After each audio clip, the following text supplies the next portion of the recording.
Hello everyone, welcome back to my YouTube channel Knowledge Sharing with Ankita Gupta. Today's video is about memory management introduction. So let's start. So सबसे पहले हम memory management evolve कहाँ से हुआ या इस topic के बारे में हम क्यों discuss कर रहे हैं वो देखेंगे.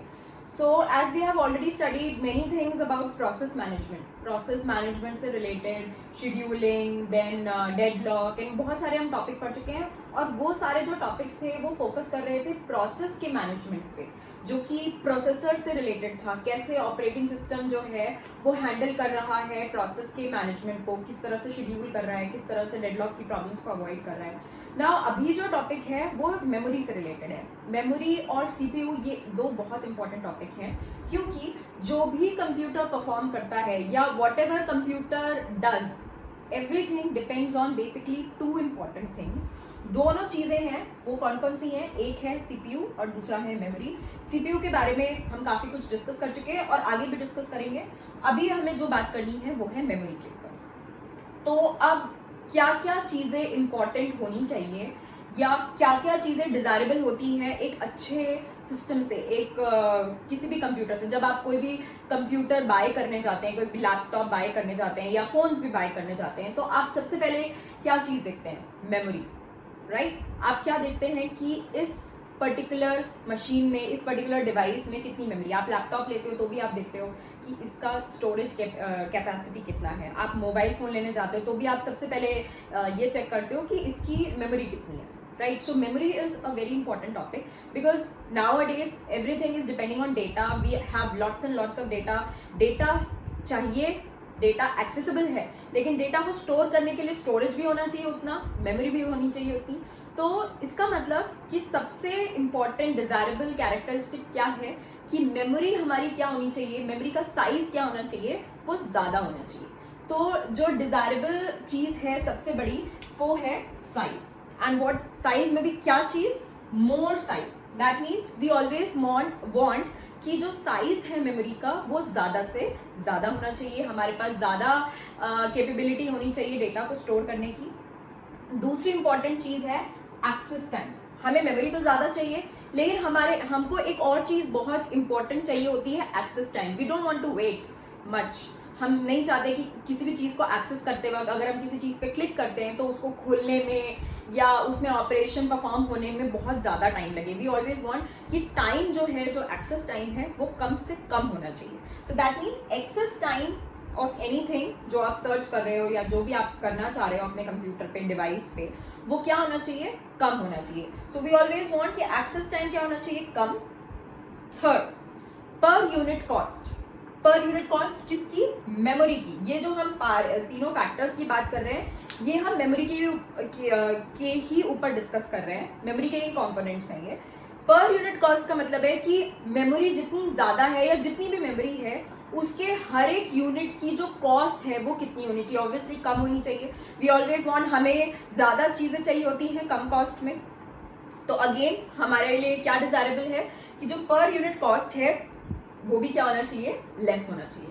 तो अगर आप ध्यान से देखें तो ये जो तीनों इंपॉर्टेंट कैरेक्टरिस्टिक्स हैं, size, access time and per unit cost, क्या ये तीनों किसी भी सिस्टम में अचीव करना बहुत ईजी है? नो. क्यों नहीं? क्योंकि अगर आप ध्यान से देखें तो अगर हमारे पास साइज ज़्यादा होगा, इफ़ यू वांट कि साइज ज़्यादा है, तो for example we have a size of 1 TB. ठीक है, एक हमारा लैपटॉप है जिसमें जो सेकेंडरी मेमोरी है उसका साइज 1 TB है. तो अगर स्पेस ज़्यादा है तो ऑब्वियसली जब भी मुझे कोई चीज़ सर्च करनी होगी तो उसको ढूंढने में भी टाइम ज़्यादा लगेगा. तो उस हिसाब से अगर देखा जाए तो अगर हम साइज को बढ़ाने की कोशिश करेंगे तो हमारा एक्सेस टाइम भी बढ़ रहा है. लेकिन हमें क्या चाहिए कि साइज भी ज़्यादा होना चाहिए और एक्सेस टाइम भी ज़्यादा कम होना चाहिए. नहीं, ऐसा नहीं होता. यूजुअली अगर आप एक लॉजिकल पॉइंट ऑफ व्यू से सोचो तो अगर साइज ज़्यादा होता है, साइज ज़्यादा चाहिए, जितनी ज़्यादा स्पेस होगी उतना ही टाइम किसी चीज़ को ढूंढने में लगेगा. सो एक्सेस टाइम तो यहाँ पे बढ़ रहा है, तो ये तो पॉसिबल नहीं हो पा रहा. अगर हम पर यूनिट कॉस्ट के हिसाब से भी देखें तो भी अगर साइज बहुत ज़्यादा है तो जितना ज़्यादा साइज होगा हमें क्या चाहिए कि पर यूनिट जो कॉस्ट है वो कम होनी चाहिए. लेकिन जितना साइज ज़्यादा होगा तो पर यूनिट कॉस्ट भी उतनी क्या हो जाएगी? ज़्यादा हो जाएगी. ठीक है। पर यूनिट कॉस्ट मतलब अगर जितना साइज बड़ा है पर यूनिट कॉस्ट भी ज्यादा होगी, अगेन जो है उसमें एक्सेस टाइम भी क्या होगा, ज्यादा होगा। तो जो हम यहाँ पे देखने की कोशिश कर रहे हैं, मैं यहाँ समझाने की कोशिश कर रही हूँ, वो सिंपल यही है कि ये जो तीनों कैरेक्टरिस्टिक्स, जो डिजायरेबल कैरेक्टरिस्टिक्स हैं, something should be more, something should be less, that is not all possible at once अगर एक सिंगल मेमोरी हमारे पास होती है। सो दैट मीन्स अगर एक ही मेमोरी है जिसका साइज कितना भी बड़ा हो, कितना भी छोटा हो, लेकिन उसमें ये तीनों चीजें, डिजायरेबल कैरेक्टरिस्टिक्स अचीव करना, it is contradictory situation, it is not possible. So क्या इसका सोल्यूशन क्या हुआ, या solution is hierarchy of memory. Single memory से हम किस पे आ गए, मल्टीपल मेमोरीज। ये हम क्यों कर रहे हैं, क्योंकि हमें क्या करना है, ये जो हमारी डिजायरेबल कैरेक्टरिस्टिक्स है उसको अचीव करने की कोशिश करनी है। तो ये एक बहुत इंपॉर्टेंट कंसेप्ट है, क्योंकि जितना, जैसे कि अभी हमने देखा कि जितना ज़्यादा स्पेस होगा, जितना ज़्यादा मेमोरी का साइज होगा, उतना ही एक्सेस टाइम क्या हो रहा है, बढ़ रहा है। तो अगर हम जो मेमोरी का साइज है वो कम कर दें तो ऑब्वियसली जो एक्सेस टाइम है वो भी कम हो जाएगा। पर हम एक्चुअली में साइज कम नहीं कर रहे हैं, हम पूरे सिस्टम का साइज कम नहीं कर रहे हैं, हम एक हायरार्की रख रहे हैं मेमोरी की। तो इसके लिए क्या किया, जो सेकेंडरी मेमोरी, जो हमारी एक्चुअल मेमोरी है, जो परमानेंट रहती है, तो इस सेकेंडरी मेमोरी का साइज क्या होगा, बहुत ज़्यादा होगा, जितनी लाइक 1 टेराबाइट फॉर एग्जाम्पल। जो दूसरी मेमोरी है, मेन मेमोरी, इसका साइज सेकेंडरी मेमोरी के कंपैरिजन में बहुत कम होगा। जैसे कि आप लोग जानते ही हैं, जब हम लैपटॉप के कॉन्फ़िगरेशन की बात करते हैं, तो अगर हम मेन मेमोरी और सेकेंडरी मेमोरी का कॉन्फ़िगरेशन पूछते हैं, तो मेन मेमोरी आजकल यूजुअली 1 टेराबाइट की होती है, सॉरी सेकेंडरी मेमोरी आजकल 1 टेराबाइट की होती है, और जो मेन मेमोरी है, दैट इज जिसको हम रैम भी बोलते हैं, रैंडम एक्सेस मेमोरी, उसका साइज 3 GB, 4 GB, 5 GB ऐसे रहता है। सो अगर आप देखो तो 1 TB और 3 GB, 4 GB में कितना ज़्यादा डिफरेंस है। तो ऑब्वियसली अगर 3 GB, 2 GB मेमोरी साइज होगा, मतलब कम साइज होगा, तो उसका एक्सेस टाइम जो है वो बहुत ज़्यादा कम होगा as compare to the secondary memory. अगर सेकेंडरी मेमोरी का फॉर एग्जाम्पल एक्सेस टाइम है 100 मिलीसेकेंड, ये मैं एक जस्ट एग्जाम्पल ले रही हूँ, तो उसके कंपेरिजन में जो मेन मेमोरी का एक्सेस टाइम होगा वो बहुत कम होगा, लाइक 5 मिलीसेकेंड्स, 10 मिलीसेकेंड्स, ऐसा जो एक्सेस टाइम है। तो आप देख सकते हो कि इसमें और इसमें कितना ज्यादा डिफरेंस है, there is a lot of difference. और उतना ही ज्यादा डिफरेंस किसमें होगा, मेन मेमोरी और कैशे मेमोरी में, क्योंकि कैशे मेमोरी का साइज मेन मेमोरी से भी कम होगा। तो ऑब्वियसली कैशे का साइज, कैशे में हम एकदम इंपॉर्टेंट चीज रखेंगे जिसको कि हमें बहुत कम टाइम में एक्सेस करने की जरूरत है। तो प्रायोरिटाइज करना पड़ेगा टास्क को, कि किस टास्क को हमें मेन मेमोरी में रखना चाहिए, किस टास्क को हमें कैशे में रखना चाहिए, और किन चीजों को हमें सेकेंडरी में we can put everything, but किस चीज को हमें मेन में रखना है और किस चीज को कैशे में, ये हमें प्रायोरिटाइज करने की जरूरत है। So this is how the hierarchy of memory is.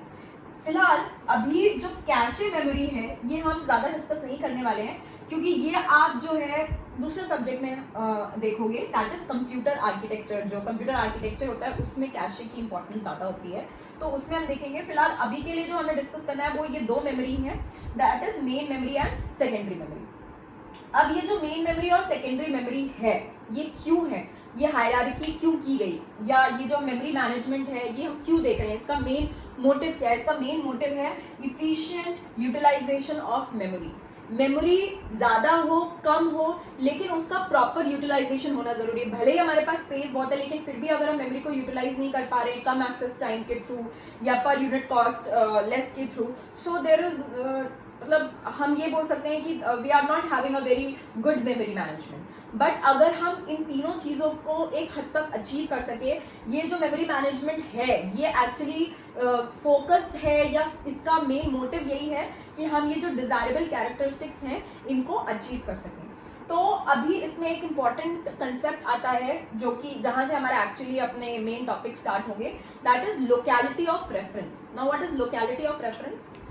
It is locality of reference. Locality of reference क्यों हम यहाँ पे देख रहे हैं? लोकेलिटी ऑफ रेफरेंस का मतलब सिंपल है कि कोई भी चीज़ जो एक इंस्ट्रक्शन के फॉर्म में होती है किसी प्रोसेस में, किसी प्रोग्राम में, तो instruction most of the time usually जो है वो एक सीक्वेंशियल फॉर्म में होता है। इंस्ट्रक्शन का एग्जीक्यूशन भी एक सीक्वेंशियल पैटर्न में होता है most of the time. I am not talking about the exceptional cases, पर मोस्ट ऑफ द टाइम जो है वो एक सीक्वेंशियल फॉर्मेट में होता है। तो अगर हम यहाँ पे देखें तो हमारा जो टास्क है वो क्या होना चाहिए अभी के लिए? अगर मैं बोल रही हूँ कि ये हायरार्की है, तो हायरार्की का मतलब है everything will be stored in secondary memory. तो टास्क क्या होगा कि how we will fetch the data और the process whatever task is there from the secondary memory to the main memory, क्योंकि हमें क्या करना है, एक्सेस टाइम कम करना है। तो एक्सेस टाइम कम करने के लिए हमें जो टास्क है उसको किस में मूव करना पड़ेगा, सारा डेटा नहीं लेकिन जो करेंटली एग्जीक्यूटिंग टास्क है जो कि कुछ टाइम में एग्जीक्यूट करना है उसको हमें कहाँ पे मूव करना पड़ेगा, मेन मेमोरी में।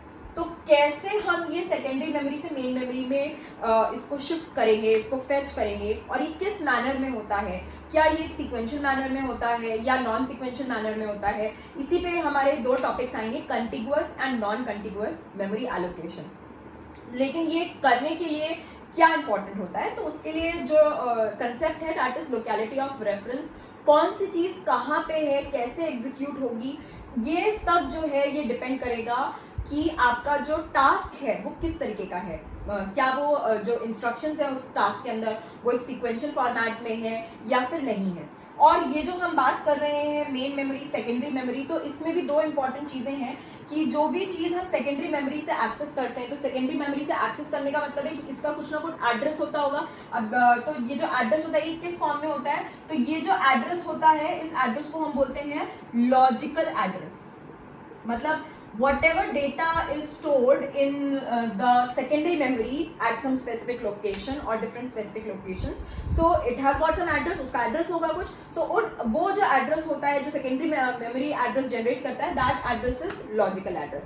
लेकिन जो main memory address generate करता है that address is physical address, इसको हम बोलते हैं physical address। तो अभी आप यहाँ पे देख सकते हो कि ये दोनों ही address अलग अलग तरीके के हैं। तो अगर हम बोले कि हम सेकेंडरी मेमोरी से मेन मेमोरी में स्विच कर रहे हैं, सिर्फ स्विच कर रहे हैं, तो स्विच करना इतना आसान नहीं है। क्यों आसान नहीं? क्योंकि दोनों के जो एड्रेसिंग स्कीम्स हैं, जो एड्रेसिंग टेक्निक्स हैं, जो आपने शायद कंप्यूटर ऑर्गेनाइजेशन में पढ़ी होंगी, वो डिफरेंट है। तो ऑब्वियसली हमें क्या करने की जरूरत है यहाँ पे इंपॉर्टेंट कि we need to translate the logical address to the physical address. क्योंकि जब हम फेच करेंगे या हम कह सकते हैं कि शिफ्ट करेंगे या लेकर आएंगे कोई भी डेटा सेकेंडरी मेमोरी से मेन मेमोरी में, तो जो सेकेंडरी मेमोरी में डेटा होगा उसका जो हम कैसे उस तक पहुंचेंगे, एड्रेस के थ्रू। तो जो एड्रेस है वो किस फॉर्म में होगा, लॉजिकल एड्रेस के फॉर्म में।